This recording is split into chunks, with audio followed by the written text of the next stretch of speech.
Alma chapter 20. The Lord sends Ammon to Madoni to deliver his imprisoned brethren. Ammon and Lamoni meet Lamoni's father, who is king over all the land.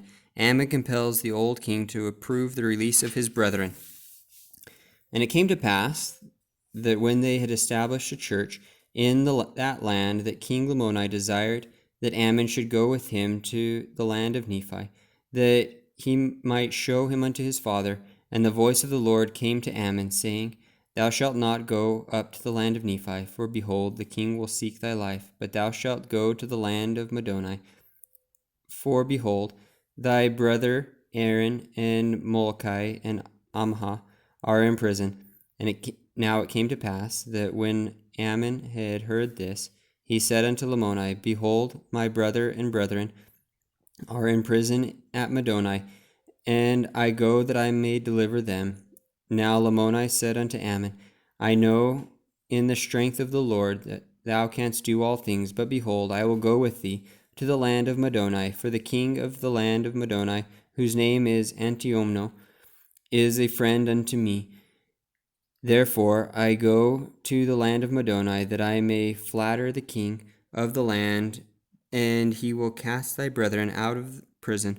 Now Lamoni said unto him, Who told thee that thy brethren were in prison? And Ammon said unto him, No one has told me, save it be God. And he said unto me, Go and deliver thy brethren, for they are in prison in the land of Madoni. Now when Lamoni had heard this, he caused that his servants should make ready his horses and his chariots.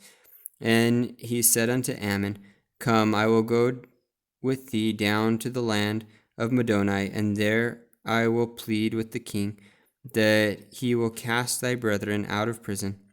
And it came to pass that as Ammon and Lamoni were journeying thither, they met the father of Lamoni, who was king over all the land.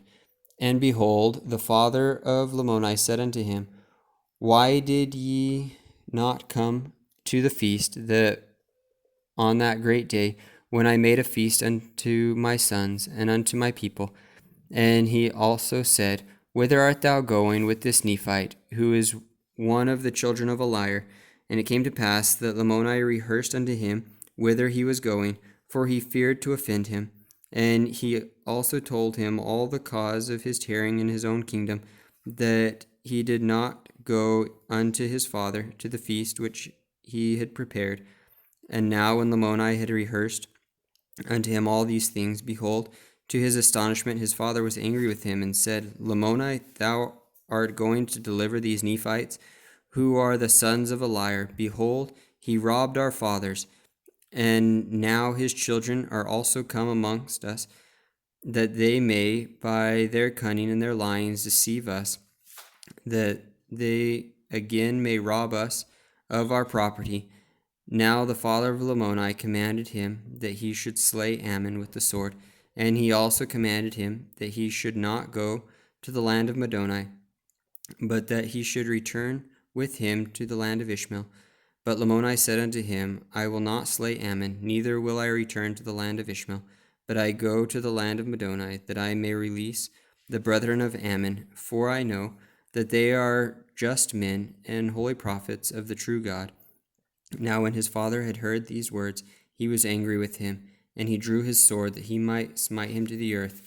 But Ammon stood forth and said unto him, Behold, thou shalt not slay thy son. Nevertheless, it were better that he should fall than thee, for behold, he has repented of his sins. But if thou shouldst fall at this time, in thine anger thy soul could not be saved. And again, it is expedient that thou shouldst forbear. For if thou shouldst slay thy son, he being an innocent man, his blood would cry from the ground to the Lord his God, for vengeance to come upon thee, and perhaps thou wouldst lose thy soul. Now when Ammon had said these words unto him, he answered him, saying, I know that if I should slay my son, that I should shed innocent blood, for it is thou that hast sought to destroy him. And he stretched forth his hand to slay Ammon. But Ammon withstood his blows, and also smote his arm, that he could not use it. Now when the king saw that Ammon could easily slay him, he began to plead with Ammon that he would spare his life. But Ammon raised his sword and said unto him, Behold, I will smite thee, except thou wilt grant unto me that my brethren may be cast out of prison. Now the king, fearing he should lose his life, said, If thou wilt spare me, I will grant unto thee whatsoever thou wilt ask, even to half of the kingdom.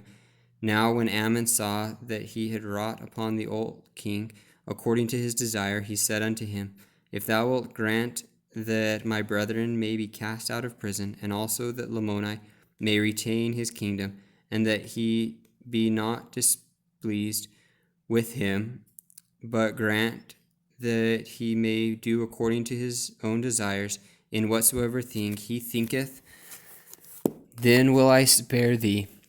Otherwise I will smite thee to the earth. Now when Ammon had said these words, the king began to rejoice because of his life. And when he saw that Ammon had no desire to destroy him, and when he saw the great love he had for his son Lamoni, he was astonished exceedingly, and said, Because this is all that thou hast desired, that I would release thy brethren, and suffer that my son Lamoni should retain his kingdom. Behold, I will grant unto you that my son may retain his kingdom from this time and forever, and I will govern him no more. And I will also grant unto thee that thy brethren may be cast out of prison, and thou and thy brethren may come unto me in my kingdom, for I shall greatly desire to see thee. For the king was greatly astonished at the words which he had spoken, and also at the words which had been spoken by his son Lamoni. Therefore he was desirous to learn them. And it came to pass that Ammon and Lamoni proceeded on their journey towards the land of Madoni, and Lamoni found favor in the eyes of the king of the land. Therefore the brethren of Ammon were brought forth out of prison. And when Ammon did meet them, he was exceedingly sorrowful. For behold, they were naked, and their skins were worn exceedingly, because of being bound with strong cords. And they also had suffered hunger, thirst, and all kinds of afflictions. Nevertheless, they were patient in all their sufferings. And as it happened, it was their lot to have fallen into the hands of a more hardened and a more stiff-necked people. Therefore they would not hearken unto their words, and they had cast them out, and had smitten them, and had driven them from house to house, and from place to place, even until they had arrived in the land of Madoni. And there they were taken and cast into prison, and bound with strong cords, and kept in prison for many days, and were delivered by Lamoni and Ammon.